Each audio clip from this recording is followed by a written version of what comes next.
hablando y respecto a la terapia definitiva, que son dos obras totalmente diferentes. Bueno, yo intento siempre hacer cosas distintas, ¿eh? O sea, porque de Ratones y Hombres no tenía nada que ver ni con esto ni con la terapia definitiva, ¿no? Y en audiovisual pues igual, intento siempre hacer cosas diferentes que me supongan un reto, cosas nuevas con las que proyectos en los que aprenda, en los que, en fin, sea capaz de aprender por el equipo y por el trabajo que estoy haciendo. Y que siempre es muy placentero probar cosas nuevas y claro, y además en esta obra tenemos un personaje que va a hablar muy directamente con el público. Sí, totalmente. Bueno, todos hablamos con los espectadores, porque o sea, es como si cada uno estuviera dentro de una burbuja y habla cada uno de ellos al espectador, como si estuviera hablando con un amigo. Pero en mi caso, además, Sparger, que es un actor homosexual de Broadway, tiene un componente de showman que hace que algunas de sus intervenciones sean muy cabareteras, ¿no? Hablando directamente con los espectadores, preguntándoles su opinión de distintas cosas, en fin, y compartiendo su vida. Pero luego también tiene un recorrido como muy íntimo, muy emocional, más pequeñito, hablando como si estuviera hablando a un amigo íntimo, muy cerca, ¿no? Con lo cual tienes ahí un poco todo el recorrido del personaje. ¿Y hay alguna parte de ese personaje que te haya costado más trabajo mostrar al público?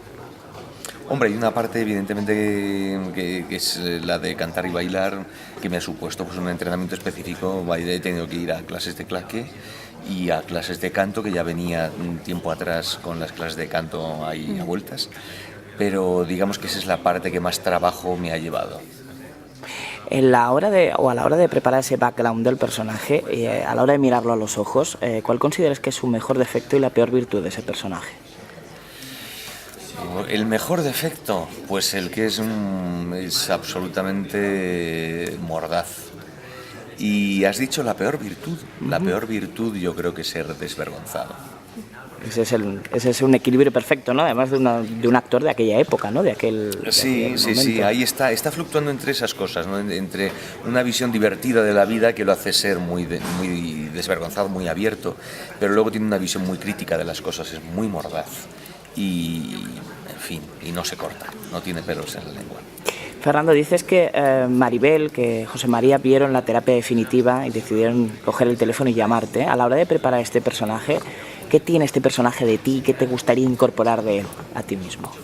Bueno, de mí tiene muchas cosas. Primero porque es un actor que habla del mundillo underground y bueno, aquí no existe eso del underground, es más lo alternativo, lo independiente. Yo eso lo conozco mucho porque aparte de participar en grandes producciones como de Ratones y Hombres o de estar en la Compañía Nacional de Teatro Clásico o haciendo Segismundo La vida sueño, pues también produzco mis propios espectáculos y me he movido mucho por el mundillo del teatro independiente, alternativo y underground, con lo cual todo eso lo conozco muy bien.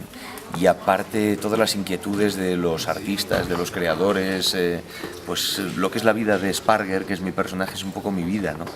O sea que hay muchos parecidos. ¿Y qué era lo otro que me habías preguntado? ¿Qué te gustaría incorporar de este personaje a ti? Pues hombre, a veces me gustaría ser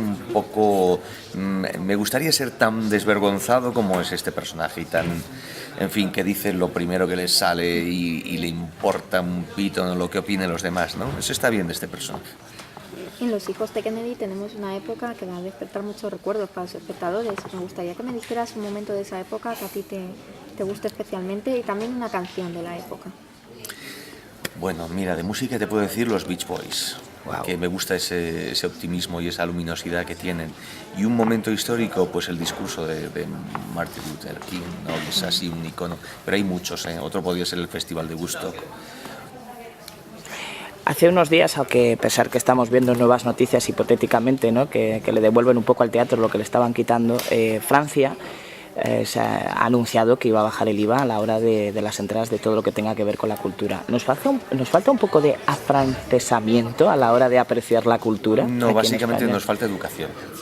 O sea, para mí cuando se habla del problema del cine español o del teatro, la cultura, el problema de los libros, el problema de la sanidad, para mí todo es lo mismo, es un problema de educación. Aquí tenemos un retraso educativo y cultural que viene desde hace siglos, no es algo de ahora. Entonces, en ese sentido, somos un país subdesarrollado.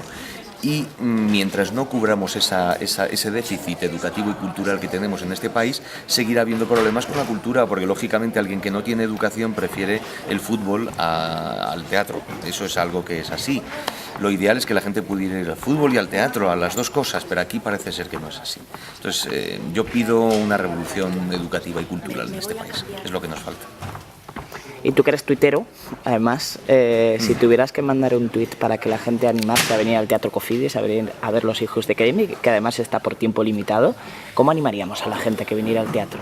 Bueno, yo diría algo así como: los hijos de Kennedy han llegado al Alcázar de Madrid para divertirte y emocionarte.